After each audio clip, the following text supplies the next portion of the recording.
Ladies, gamers, and gentlemen, welcome to Crux Gaming's YouTube channel. My name is Bill Noir. Let's watch some StarCraft.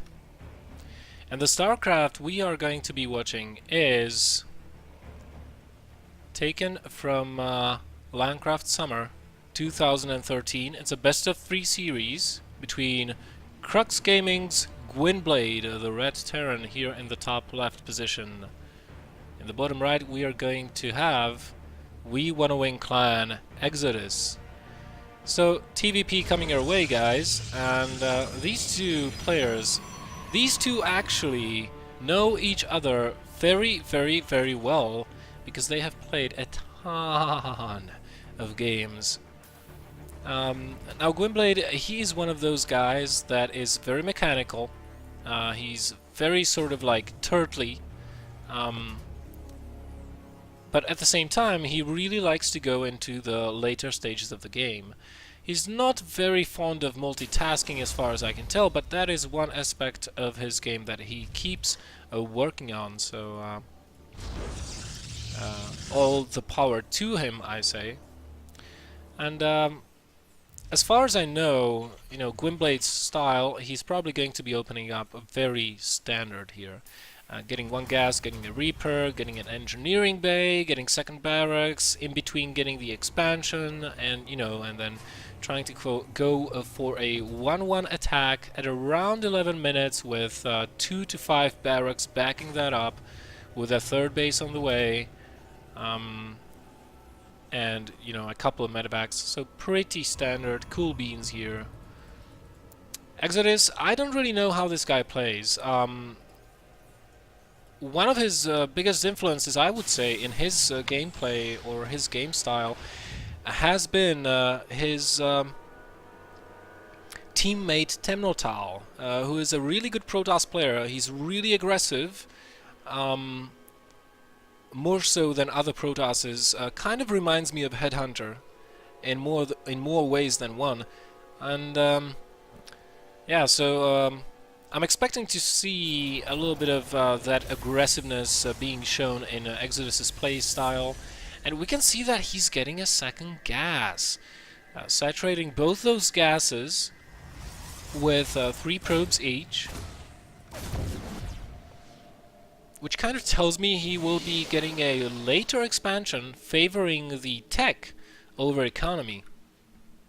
Now on this map, of course, proxy stargates are a possibility, but it's a little bit too late for that, as the stargate would probably already had to have been building here or here. So the first Stalker coming out, going to chase away this Reaper. Gwynbleidd very, very protective of his Reapers. This guy actually tried to coach me and tries to teach me how to play Terran. Failed horribly, but that's not a failing of the student. I mean, not a failing of the teacher, it's a failing of the student, obviously, because I suck. And he was always like, don't lose the Reaper, don't lose the Reaper, don't lose the Reaper, man, don't lose the freaking Reaper! And as we can see, he's not losing the Reaper while getting a perfect scout off his opponent's base. Oh, okay, maybe I spoke too soon. Gwynbleidd not paying attention for a little while there, losing that Reaper, but he knows no early attack is coming, so he's proceeding as normal. There is the engineering bay I talked about. Gonna be getting +1 weapons out of that shortly. Bunkers set up, expansion finished. Boom, boom, boom, orbital command. Orbital command. Thank you. In the meantime, eXodus, he's trying to get his expansion up as well, getting his robo facility in case of any widow mines, and of course for a later attack transition, and trying to poke a little bit here. Going to lose that Stalker if he's not careful. That's not a good sign for oh wow, now he'll have to micro 2 fronts. That is not good, and therefore he is pulling back. But look at the reaction by Gwynbleidd, just preemptively getting a second bunker in case his opponent is going for some sort of a pushing action. Nicely timed scan, going to see the expansion, and probably going to cancel this bunker. Because why Gwynbleidd did this? Well, he did see that the expansion is greatly delayed. He did see 2 gases, and that could have signified an all-in play out of eXodis, or a very quick timing attack. And it looks like eXodis is going to be going into a Twilight Council tech, so I'm not expecting any Colossi here. One thing he is lacking, though, is the Forge, so it will not be DTs, and if it were, then we already have missile turrets set up at both the main and the natural expansion here for Gwynbleidd. So eXodis is probably going to go with High Templars. And yeah, both players just macroing. Gwynbleidd doing a good job of scouting out the map. Will probably not kill this Stalker, though. This Stalker will rank up 1 more kill if a Marine shows up in its range. And Gwynbleidd being very, very smart, actually. Pulling back that Marine. No? No, he's gonna go and enter the Watchtower range. eXodis, immediate reaction out of eXodis. Going to try and kill that Marine. Bam! The Marine goes down. But look at this push. Gwynbleidd is pushing out with Stimpack still having almost a minute to finish. And this could catch eXodis off guard. He's got only 3 sentries to his name. He's mining a lot of gas, but the Templar Archives are not yet finished. Charge is not even queued up yet, and he's getting double forges. So it doesn't look like he is planning on warping in too many units. There we have the charge being queued up, but he could sustain quite a lot of damage off of this attack. No, Gwynbleidd deciding to pull back. He kills the 1 Stalker there, and just going to hang back at his natural. Adding on more barracks, +1 weapons finishing up. Armory being added on. Everything is looking good in Camp Gwynbleidd, apart from a huge supply block. Yep, there we go. Finally, medevacs started. And, well, with 5 barracks worth of production, this is going to be a pretty heavy attack. eXodis adding on more gateways himself, putting himself to 6 gates, but he needs to start warping in units. Storm is still ways off from being done. Look at the timer, still 1 minute remaining. Even with Chrono Boost, this is not going to be done in time. And he doesn't have any meat shield units. Those sentries are almost full on energy. Almost all of them, actually, but he doesn't have a single storm to his name. He doesn't have a meat shield army of Zots. This is quite a high number of Marines. They stim in, go in. Force fields are being laid down, but not good enough. Oh, and Gwynbleidd so smart, targeting down the High Templar first, then pulling back with those units to the safety of the firing lines of his buddies.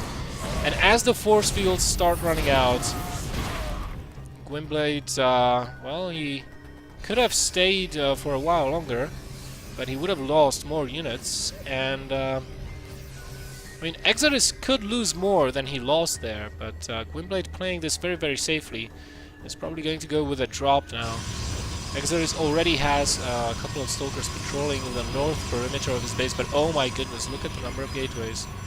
This is way too many gates to support on one base. 10 gates, I don't feel this is going to work out that great for eXodis.